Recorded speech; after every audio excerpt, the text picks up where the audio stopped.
I'm Layla. Welcome back to our channel, Elementary, my dear, where we make nutrition science easy for you to digest. Today we're going to do the ultimate battle of the milks. Oat versus the OG minus lactose. In the right corner, we have oat milk weighing in at 946 milliliters. I mean, they're not really matched the weight class around here. Or like, I guess, height class. But you know, we're going to see if they're matched for nutritional class. And of course, we'll have to do a taste test. Oat milk is like the new kid on the block when it comes to plant-based milk. I don't think I've ever had oat milk before. Starbucks came out with some like oat milk, like brown sugar something, and like everyone was like really hyped about it. Starbucks was pretty late to the game on oat milk, to be honest. Anyone that has lattes, I feel like people have gotten really excited about using oat milk in their lattes. So as someone that's had it, why is it superior to the other options? Taste-wise, soy, disgusting. I find soy has such a weird, like, beany, bitter taste, and then when it's heated up, it's just like 10 times worse. Almond, great. Cold. Hot. Yeah, I think it's not as good in coffee. Oat milk, it has like a little bit of thickness to it. I think that you have to make sure you get a drink that tastes good with oat flavor, because it does taste like oat. So there's only one real way to test out milk, and that is, of course, with cereal. And we both took this opportunity to eat cereal that our parents never let us have. What did you grow up with? My mom's go-to was like the most like natural of the natural. I never had cereal that floated on top of the milk. It was always like muesli, like raw muesli. To be honest, muesli, I think I would love muesli. Oh, I love it, but you know, when you're a kid, it was still good, especially the ones with like lots of like raisins and like things like that in it. But all your friends are like Lucky Charms. I know, like the artificial colors and flavors are key to the cereal experience. So the first decade of my life, cornflakes had a very prominent role in my life. Not a lot of chocolately ones. No. Shall we reveal our cereal choices? Yeah. 3, 2, 1. Oh, I think I put it backwards. No, I was right. Clearly, we're both gravitate towards the chocolate. I didn't even know these existed. The marketers on these, like, why wouldn't they just call them, like, Oreos or something? I have seen these before. Yeah, have you had it? No.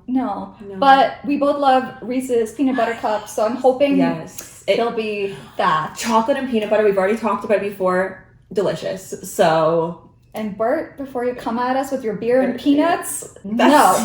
I love that our show has now just been a conversation with Bert. Anyway, Bert, this one's for you.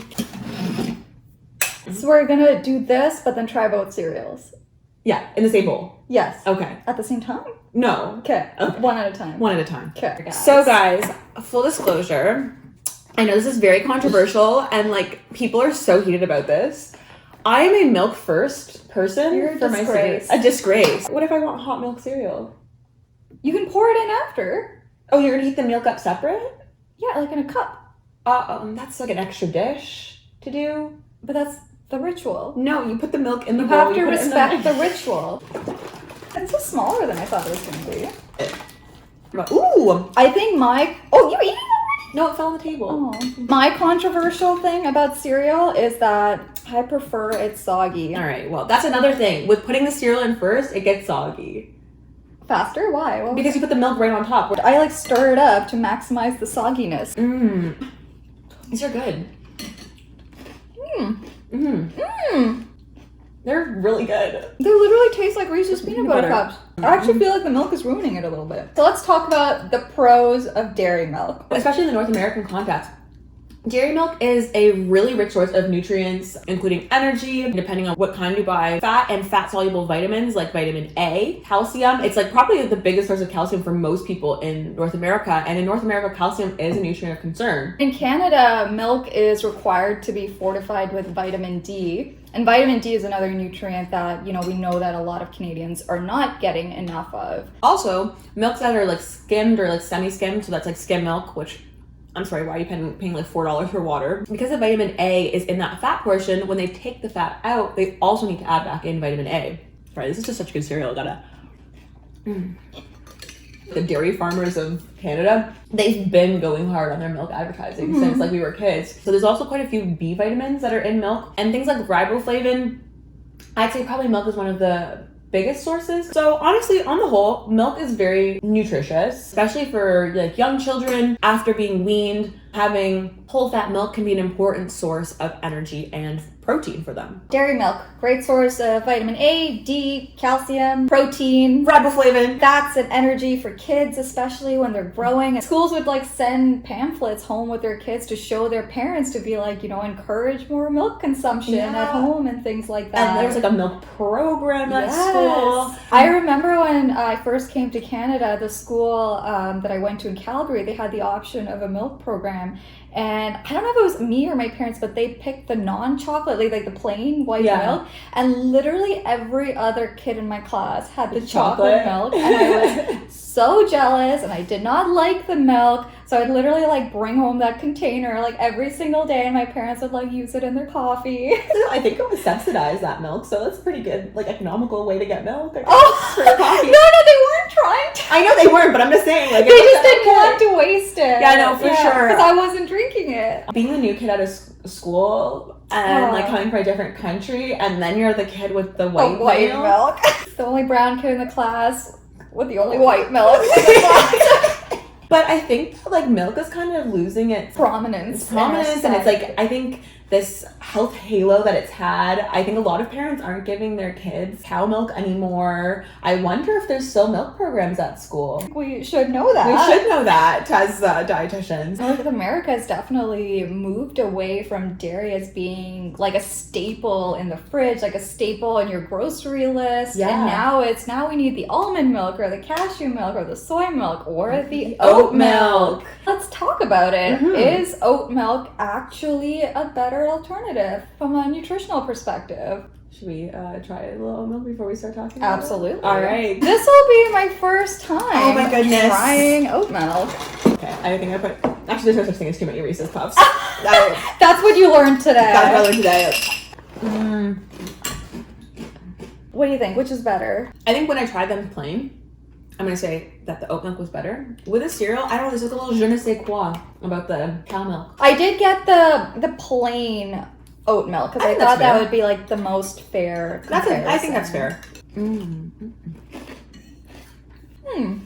know what? Completely honest, I don't notice a difference. In terms of nutritionals, I know that I think a lot of the attraction, or some of the attraction to plant-based milks is actually the calorie difference. And the idea there is that a lot of plant-based milks have lower calories than their dairy counterparts. And the thing is it really depends. You see like a wide range of calories on different products. Like this, for example, is 50 calories per cup of oat milk, but there are definitely ones that are like over 100 calories. Yeah, and there's some that are less. Like if you make it at home, it would be fewer calories. And even with dairy milk, I think depending on whether it's skim milk or full fat milk, the range, what is it, like 90 to 150 calories. Yeah. So skim milk, obviously, because of the removed fat content, it's significantly lower in calories than full fat milk. So there's kind of a wide range there as well, but we see a wide range in the plant-based milks as well. I think the second thing that people look at, and I think one of the reasons that plant milks have a bit of a health halo now compared to their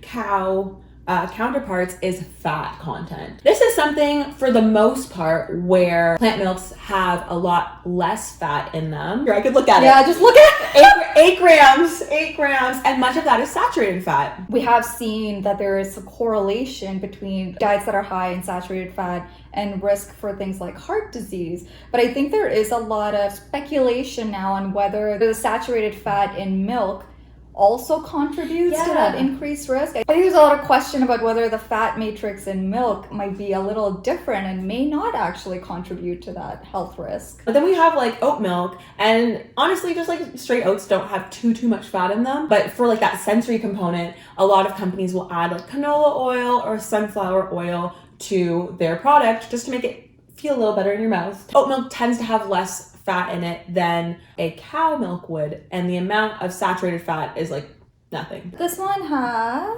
0.3 grams per cup. 0.3 versus 6. Quite a bit of difference there. But also though, when we're talking about kids, fat is a very important source of energy for them. In North America, milk is like a pretty staple food for kids. And so, I think fat is really, really villainized, but for people who are in the process of growth or who want to gain weight, fat can be really, really helpful. So, we're always like, cut out your fat or whatever. That's what people I think, but definitely not for kids, because fat's like a really important part of brain development. As well. Exactly. Especially in those first few years of life, we absolutely do not want to neglect fat. I'm gonna take a little cereal break. Yeah, I know. I was gonna say. I was like, I like it soggy, but there's like a limit, There's like that sweet spot of sogginess.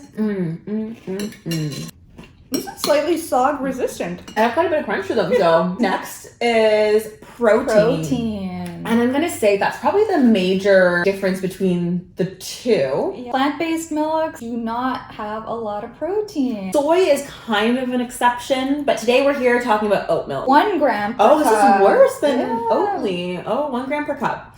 This has 10 grams per cup. Quite a bit of a difference there. Protein is an important nutrient. It helps build things. Watch our 17 videos on protein. We do have a lot of videos on protein. Protein's important. It's very important. And I think a lot of times people only think of protein in the context of muscle and whatever. But pretty much, I feel like pretty much everything useful in our bodies is basically everything you can touch in your body is made of protein for the most part. Anything you can So protein's important. And we think that's what all DNA does, right? It's code for protein. Because that's kind of what we are. It's just protein. Just a bunch of proteins. Just a bunch of proteins with some other stuff. Yeah. But mostly just protein. Protein's really important to make sure your body is functioning properly. We think of it as muscle mass, but muscle mass isn't even something to be looked over either. It's so important, especially in older adulthood. Something like cereal or oatmeal, they're very common breakfast foods. And, typically a lot of people would use something like dairy milk in their cereal or oatmeal, and now people are transitioning to these plant-based milks that may not have that protein, and now you might be missing out on an entire meal with very, very low protein content that could affect your protein needs for the day. Protein is really important for satiety. That just basically means feeling full throughout your day. And so if people were starting off their day with cow-based milk and getting that 10 grams of protein in at least, and now they're going to almond milk or an oat milk with a lot less protein, they might be feeling less full throughout the day, which can affect your mood, can affect all kinds of different things. Productivity. And also, could lead to also overeating throughout the day. So there's also a concern of protein quality as well. So with dairy milk, the protein in there, so not only are we getting a higher quantity of protein, we're also getting better quality protein in the sense that it's a complete protein and it has all the amino acids that you need. Whereas with something like oat milk, we are missing some very important amino acids like methionine, threonine, and lysine. So that doesn't mean that you need to avoid something like oat milk in your day. It just means to be mindful of that nutrient that you might be missing now that you've done this swap. I'm thinking about other ways you can get protein into your breakfast or whatever you're using your oat milk for, especially if you are a vegetarian or a vegan. Protein is definitely something to consider. Watch our video about plant-based diets and protein. When we think about older adults and children especially, that is a very important nutrient because they're growing. With older adults, a lot of times, eating solid foods and, being able to cook or go grocery shopping, things like that can start becoming more burdensome and difficult. Losing appetite is also very common. So I think sometimes, choosing something like a liquid milk can be a great way to get more calories and protein in without it being as much burden on the person. As we move into micronutrients, should we try the Oreo? Oh yeah, we haven't even tried yours. Okay, I've been eyeing down these Oreos.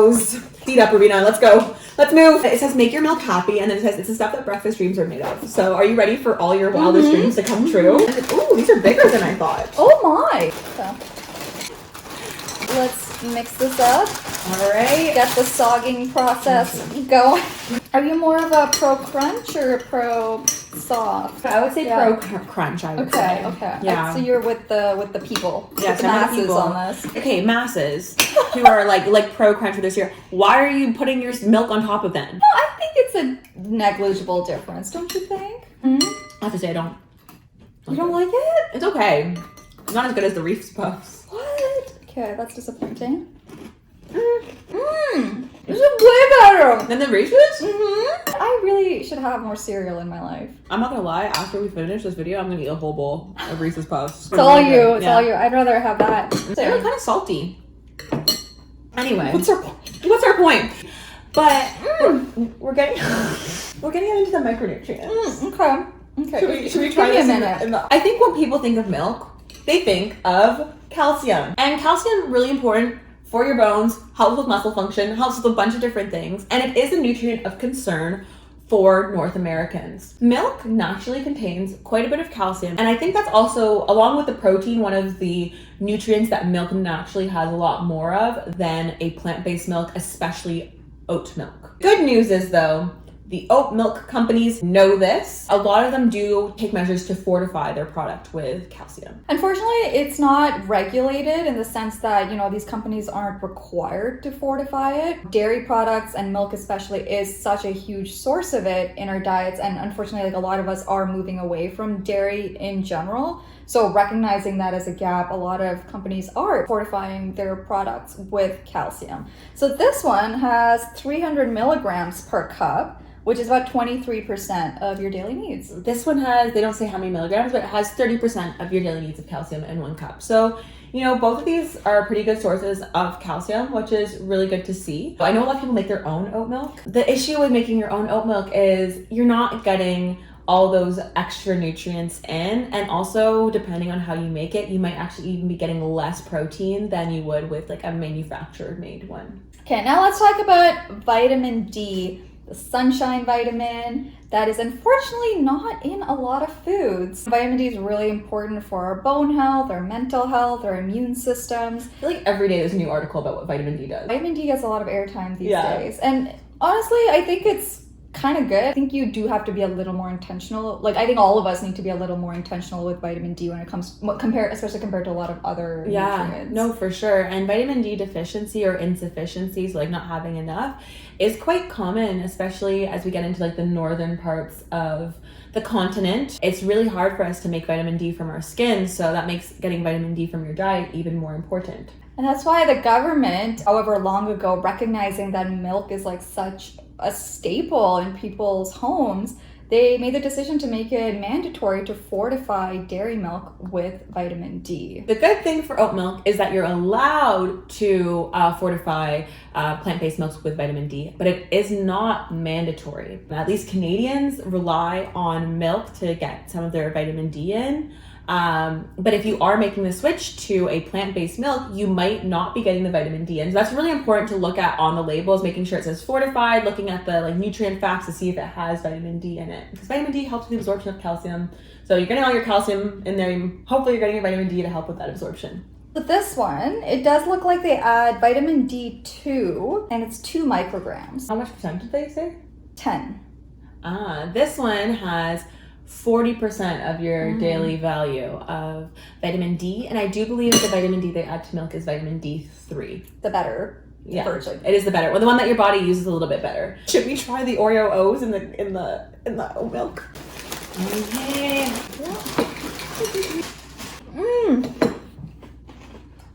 So good. Dairy milk, great source of B vitamins. Oats are not, but a lot of them do fortify it. With some of them. Yes. For this, for example, is fortified with vitamin B12, 42% of your daily value. I believe milk has natural B12, and this has 15%. Riboflavin is a pretty important one. Where is riboflavin on here? Oh, there it is, 20% of your daily value of riboflavin. 31%. Oh, all right. Well, Silk's trying to compete. The one thing that actually is really good about oat milk compared to some of the other ones is that it has fiber in it, the beta glucan, which we know is helpful for blood cholesterol, but also helps with the texture. Oat milk does have more fiber than dairy milk. However, I wouldn't say oat milk is should be your go-to plan to get, up your fiber intake. It's a sum of marginal gains, Everything adds up. The underdog is, I don't know. Yeah. I don't know. I don't watch sports enough to know all the analogies. What do you say about underdogs when they're coming in on top? Yeah. But I don't know. But when an underdog is starting to win, what would you say?